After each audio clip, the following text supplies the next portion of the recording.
আপনাদের ভাইয়া রাজশাহী থেকে আম অর্ডার করেছিল, সেই পার্সেলে আজকে চলে আসছে। আর এদিকে আয়ন বাবা দেখেন ওর মামার সাথে আম খোলা দেখছিল। এইখানে 20 কেজির মতো আম ছিল।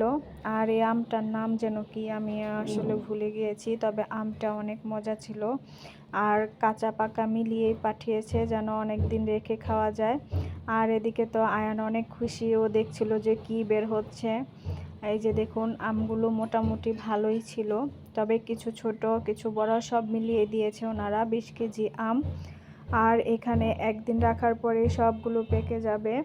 আর আমগুলোর কালারও অনেক সুন্দর ছিল। আয়নকে ওর মামা একটু ধরানোর জন্যই করছিল, তো আম খেতে চায় না, কাঁঠাল খায় না, আম খায় না। আর এগুলো হলো রাজশাহীর আম। এদিকে আমি আমগুলো যেগুলো একটু পাকা ছিল সেগুলো কেটে নিচ্ছিলাম। এই যে দেখুন কি সুন্দর কালার।